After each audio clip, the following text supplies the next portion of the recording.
کیا مولانا مودودی نے اپنی کتاب خلافت و ملوکیت میں حضرت عثمان کے بارے میں تنقید کی ہے؟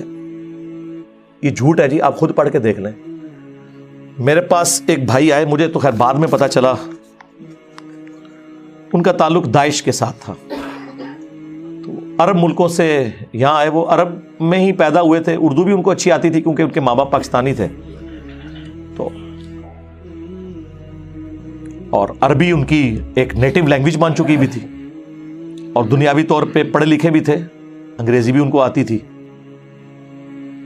تو میرے ایک دوست کے ریفرنس سے مجھے ملنے آئے کسی کام کے سلسلے میں، تو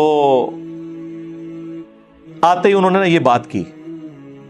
یہ بات آپ نے غور سے سننی ہے، بڑی حیران کن بات میں آپ کو بتانے لگا، اور یہ میرے خیال ہے میں پہلی دفعہ آن ایئر کرنے لگا ہوں، آپ کی اس بات سے مجھے یاد آ گیا۔ تو مجھے کہنے لگے کہ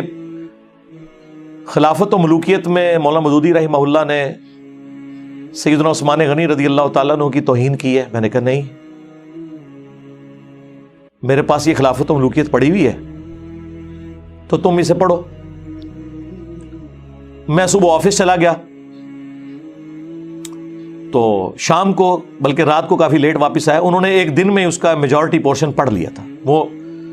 اصل میں جو اس کا چیپٹر ہے جو چبھتا ہے سب کو، خلافت راشدہ سے ملوکیت کا سفر جو ہے، تو جب میں واپس آیا نا تو وہ صبح جو میرے ساتھ بحث کر رہے تھے نا، مجھے کہنے لگے یار مودودی صاحب نے تو جس طریقے سے یہ مقدمہ پیش کیا ہے، اس سے تو سافٹ انداز حق بات کا ہو ہی نہیں سکتا۔ ایون حضرت معاویہ ابن ابی سفیان رضی اللہ تعالیٰ عنہما کے بارے میں بھی انہوں نے اتنی سافٹ لینگویج یوز کی ہے، اگرچہ انہوں نے غلطیاں ہائی لائٹ کی ہیں، کہ اس سے سافٹ لینگویج ہو ہی نہیں سکتی۔ یہ جتنے لوگ ہیں نا، بس وہ جس نے میرے بارے میں کہہ دیا قادیانی ہے، حالانکہ جو قادیانیوں کے خلاف مہم چلا رہے ہیں، ہم نے تو ان کی منجی ٹھوک دی ہے کہ تمہارے ابے بھی چشتی رسول اللہ اشرف رسول اللہ پڑھا کے گئے ہیں، تو غلام احمد قادیانی دجال تو شاہی کوئی نہیں ہے، ہم تو ختم نبوت کے اوپر کام کر رہے ہیں۔ اچھا، وہ تو جب کوئی سنتا ہے تو پتہ چلتا ہے۔ تو مجھے کہنے لگا یار یہ تو مودودی صاحب نے تو بہت زبردست لکھا ہے۔ میں نے کہا سیدنا عثمان کے حوالے سے کہتے ہیں وہ جو کچھ انہوں نے لکھا ہے، آپ تو خیر پوری تحقیق کے ساتھ خلافت و ملوکیت جو نئی چھپی ہے نا، اس میں پورے حوالے بھی نیچے لکھے ہوئے ہیں، اس میں بھی تھے، اب تو بہت تفصیل سے، باقی میرا کربلا والا ریسرچ پیپر میں تو 200 حدیث ہیں۔ تو مجھے کہنے لگا یار ایک مسئلہ مجھے آج سمجھ آیا ہے، جو میں بڑا حیران ہوا تھا۔ میں نے کہا کیا؟ وہ کہنے لگا کہ جب داعش کی فوجیں داخل ہوئیں عراق کے اندر، شام کے اندر نا، تو کئی لوگ جو ہے نا وہ حضرت علی ابن ابی طالب کے اوپر لعنت کرتے تھے انہیں خوش کرنے کے لیے۔ تو وہ کہتا ہے کہ ایک آدھ سفر میں بھی ساتھ تھا، تو جب انہوں نے حضرت علی پہ لعنت کی تو ہم سب لوگوں نے تو اپنے کانوں کو ہاتھ لگایا، کیونکہ سنی تو حضرت علی کی رسپیکٹ کرتے ہیں۔ یعنی یہ آج کے جو سنی ان کو آپ بنو امیہ تو نہ سمجھیں، بنو امیہ کی نہیں دال گلی، تو اگر ان کی دال گلی ہوتی تو بخاری مسلم میں سب و شتم کی روایتیں تو نہ لکھتے،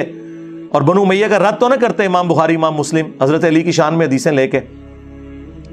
وہ کہنے لگا کہ ہم گاؤں میں داخل ہوتے تو وہ حضرت علی پہ لعنت کرتے، اور وہ لعنت کرنے والے کون؟ شیعہ۔ اور وہ کیوں کر رہے ہوتے تھے؟ تقیۃً۔ وہ یہ سمجھتے تھے کہ یہ بنو امیہ کے پیروکار ہیں، جس طرح بنو امیہ اپنے دور میں حضرت علی پہ لعنت کرواتی تھی تو لوگوں کو چھوڑا جاتا تھا، اور تقیۃً شیعہ علی لعنت کر لیتے تھے۔ ظاہر ہے سارے تو حجر ابن عدی تو نہیں ہوتے نا کلمہ حق بلند کرنے والے،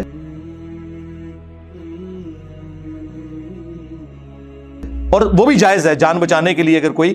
کلمہ کفر بھی بول دے۔ سورۃ النحل میں آیا ہے اور سورہ آل عمران میں بھی آیا ہے، تقیہ بھی کیا جا سکتا ہے، کلمہ کفر بھی بولا جا سکتا ہے اگر آپ کا دل ایمان پہ ٹھکا ہو۔ تو کہتے ہیں ہم بڑے حیران ہو، ہم استغفر اللہ پڑھیں گے، یار یہ کیا بکواس کر رہے ہو؟ تو وہ آگے سے کہتے ہیں کہ نہیں، جو بنو امیہ ہے وہ تو ہم سے ڈیمانڈ کریں گے یہ۔ تو کہتا ہے کہ اس وقت ہم لوگ پھر ان کو یہ کہتے تھے کہ یار یہ تو بڑا گناہ کا کام ہے، ہم نے یہ کیوں کروانا ہے، ہم تو چاروں خلفاء کو مانتے ہیں، ٹھیک ہے، اور جو ان کے امیر وہ تو خود سید ہونے کے دعوے دار ہیں، اپنے آپ کو ہاشمی کہتے ہیں۔ یہ میں کوئی داعش کے فضائل نہیں بیان کر رہا، میں اس وقت علمی گفتگو کر رہا ہوں۔ مجھے تو جتنی بھی جہادی تنظیمیں ہیں، داعش ہو، القاعدہ ہو، ٹی ٹی پی ہو، باقی ان کے ساتھ سنگین نوعیت کے اختلافات ہیں، وہ ایک معاملہ الگ سے، لیکن میں آپ کو ان پرنسپل یہ بات بتا رہا ہوں کہ وہ نوجوان پھر کہنے لگا مجھے آج یہ بات سمجھ آئی ہے، اس وقت تو ہمیں بڑی حیرانگی ہوئی تھی، لیکن جب میں نے خلافت و ملوکیت پڑھی پھر خیر میں نے اسے جب بخاری مسلم سے احادیث بتائیں، ابو داؤد سے، سنن نسائی سے، المستدرک للحاکم سے، تو کہتا مجھے اب پتہ چلا کہ اچھا یار یہ بات واقعی تھی کہ بنو امیہ کے دور میں یہ کام کروایا جاتا تھا،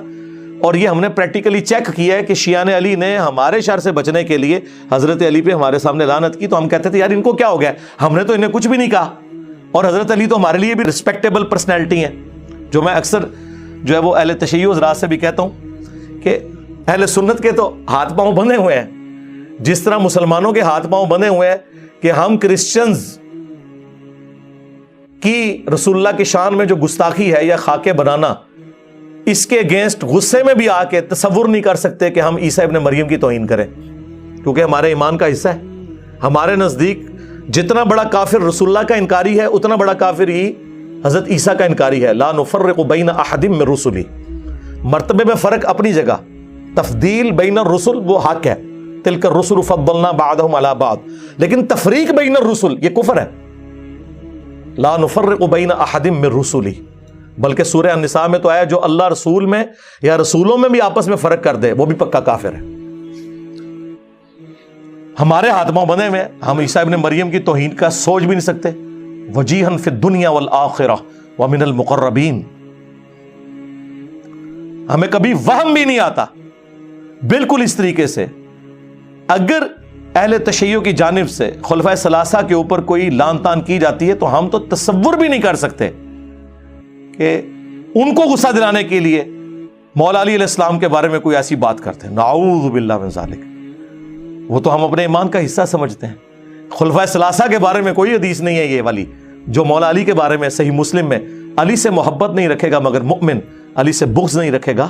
مگر منافق۔ یہ تو اسپیسیفکلی امام علی علیہ السلام کے بارے میں، اور مسند احمد میں حدیث، مشکات کے اندر حدیث موجود، اور فضائل صحابہ احمد بن حنبل کی کتاب میں کہ اے علی تیری مثال میری امت میں عیسیٰ ابن مریم جیسی ہے۔ نصارہ ان کے بارے میں غلو کر کے برباد ہوئے، اور یہودی ان کی توہین کر کے، اور پھر مولا علی نے خود فرمایا کہ میری وجہ سے دو فرقے جہنم میں جائیں گے اور دو گمراہ ہوں گے، ایک میری محبت میں غلو کر کے، ایک میری دشمنی میں۔ اور یہ سیم روایت اصول الکافی کے اندر بھی اہل تشیع کے ہاں پائی جاتی ہے، جو مشکات میں مسند احمد کے حوالے سے ہے اور فضائل صحابہ احمد بن حنبل کی کتاب میں موجود ہے۔ اب یہ الگ بات ہے کہ سنیوں سے جب پوچھیں کہ یہ جو محبت میں غلو کرنے والے ہیں کون ہیں، وہ کہتے ہیں شیعہ، اور شیعہ سے پوچھیں کہ محبت میں تو غلو کرنے والے ان کو تو نہیں، ظاہر ہے آپ ڈائریکٹ کہیں گے تو وہ غصہ کھائیں گے۔ انہیں کہیں کہ آپ بتائیں دشمنی میں غلو کرنے والے کون سے ہیں، تو وہ کہیں گے سنی، یعنی سنی شیعہ کو رافضی اور شیعہ سنیوں کو ناسبی مانتے ہیں، اور کل حزب بما لدیہم فرحون۔ لیکن حقیقت یہ ہے کہ دونوں جگہ غلو موجود ہے۔ کیٹاگوریکلی نہ تو سنی ناسبی ہیں اور نہ کیٹاگوریکلی شیعہ رافضی ہیں، تو لیکن جب وہ اپلائی کرنے کی باری آتی ہے نا پھر وہ لوگ اپلائی کرنا شروع کر دیتے ہیں۔ تو آپ اندازہ کریں کہ آج کے دور کے اندر بھی یعنی وہ مسکنسیپشن جو صدیوں سے چلتی آ رہی تھی، جو کتابوں کی حد تک تو درست تھی، لیکن وقت کے ساتھ ساتھ میں سمجھتا ہوں کہ عمر بن عبدالعزیز رحمہ اللہ جو اسلام کے پہلے مجدد ہیں، انہوں نے جس طریقے سے اس ایشو کو ہینڈل کیا، قیامت تک کے لیے اس فتنے کو دبا دیا جو بنو امیہ کے ممبروں سے لعنت ہوتی تھی 60 سال تک، اور انہوں نے سورۃ النحل کی وہ آیت خطبے میں داخل کی، ان اللہ یأمر بالعدل والاحسان۔ تو یہ بہت بڑا امت کے اوپر ان کا احسان ہے، حقیقت بات ہے۔ باقی تفصیل کے لیے